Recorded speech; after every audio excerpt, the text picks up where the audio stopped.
Hola, c'est Mister Audi, j'espère que tu vas bien, que vous allez bien. Je suis content de vous retrouver pour une énième vidéo.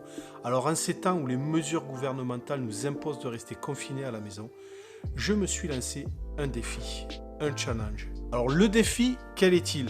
C'est simple, j'ai choisi un film, j'ai positionné la souris de mon ordinateur sur le curseur de ma timeline. Alors je l'ai positionné de manière hasardeuse.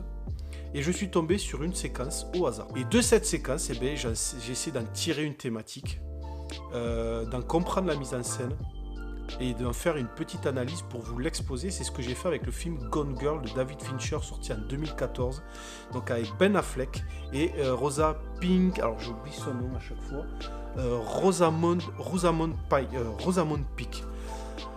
David Fincher, pas besoin de le présenter, c'est un réalisateur qui nous vient du clip, c'est un obsédé du contrôle et du mal, c'est un réalisateur qui est capable de refaire jusqu'à 90 fois la même scène pour obtenir la perfection, en tout cas ce que lui veut obtenir dans ses films.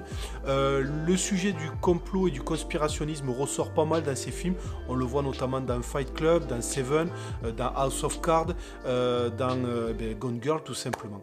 Voilà, donc là il s'agit d'une scène que j'ai extraite de manière hasardeuse qui dure 2 minutes 14, on est dans une pièce située à l'intérieur de la maison de Ben Affleck, et là la thématique c'est la suspicion.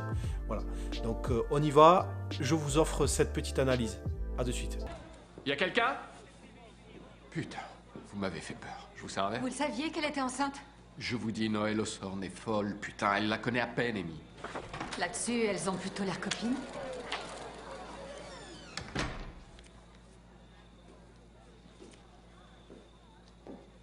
Oui, bah, j'en sais rien, moi. En tout cas, ça prouve pas la grossesse. J'attends son dossier au labo. Bon.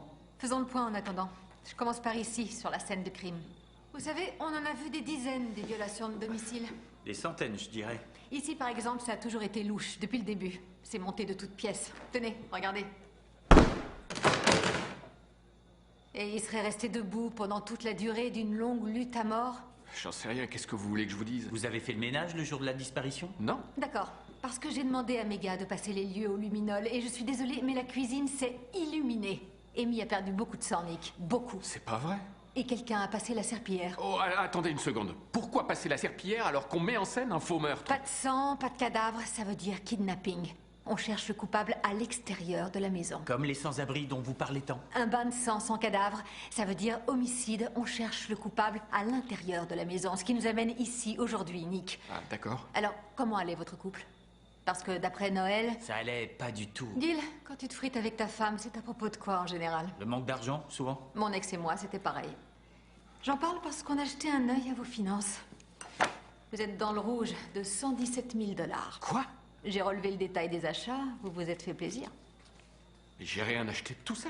Je fais même pas de golf. Moi si, très bon choix à vos clubs. J'adore le robot chien. C'est de l'usurpation d'identité. Il faut que je sache qui a fait ça, c'est grave. Ok, alors parlons un peu d'assurance vie. En avril, vous avez porté celle d'Amy à 1,2 million, je me trompe? C'est elle qui l'a voulu. Oui, c'est elle qui me l'a demandé. Vous avez signé le papier, oui ou non? Mais j'ai pas eu le choix, figurez-vous. Oh. Je reviens. Oui, d'accord. C'est sûr? Ok.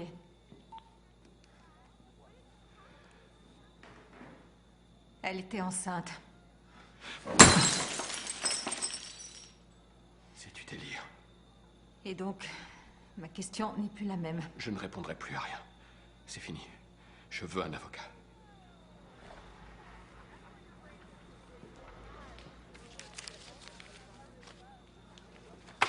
David Fincher nous fait une brillante démonstration de mise en scène pour aborder ce que l'on appelle la suspicion. Je trouve qu'il le fait remarquablement bien. Alors regardez. Regardez avec ces plans, déjà ce qui est frappant, c'est que David Fincher isole le personnage de Ben Affleck des deux agents de police. Donc ces plans reviennent assez souvent dans cette séquence, c'est pour ça, regardez. Alors ce qui est intéressant, c'est de voir Ben Affleck seul, isolé, assis. Et pour marquer la détresse du personnage, on lui met cette bouteille d'alcool juste à côté. Son visage est découpé selon deux zones, l'une claire et l'autre plongée dans l'ombre, et souvent montrée de profil. Donc c'est un moyen de nous montrer sa zone d'ombre. Le questionnement qu'un grand nombre de spectateurs se posent à ce moment du film, est-ce qu'il est coupable ou non coupable? Trahi ou suspect? D'ailleurs, en parlant de trahison, une petite indication, le jaune terne omniprésent dans toute la pièce renvoie à cette notion de trahison. Un jaune fade, un jaune qui est contraire à un jaune solaire. Alors, pour revenir sur l'ombre du visage de Ben Affleck, regardez. Alors ça a déjà été vu dans l'œuvre d'Alfred Hitchcock, dans le film Faux coupable avec Henry Fonda. Donc une brillante première partie du film, très oppressante, où on te montre un Henry Fonda face à une situation dont il ne contrôle pas. Et une deuxième partie un peu moins intéressante, mais c'est quand même un film à voir et je vous le conseille en ces temps où vous avez un peu de temps devant vous et vous pouvez vous visionner des films. Alors lorsque la tension monte, les plans se resserrent pour soit appuyer la certitude des propos, donc là, en l'occurrence, des personnages, des agents de police, soit montrer un personnage accablé et dans un état de détresse pour Ben Affleck. Merci de m'avoir suivi, j'espère que ça vous a plu. Alors c'est fait en 3 heures de temps, donc je m'excuse d'emblée pour les imperfections de cette vidéo. Mais en tout cas c'est quelque chose, si le confinement continue, que j'ai pas... Bon, des moments j'ai mes enfants, des moments je ne les ai pas, sur des moments où je les ai pas, c'est un exercice dans lequel je peux me réaliser. En tout cas l'idée c'est de travailler ma manière de voir les films et de l'analyse filmique et je vous l'expose, voilà.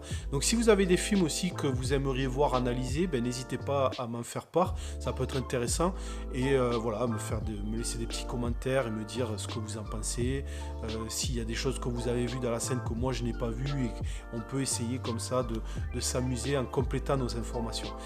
Je vous dis à bientôt pour une prochaine vidéo et soutenez, likez, commentez, activez la cloche, ça c'est pour toi Tanguy, à plus tard.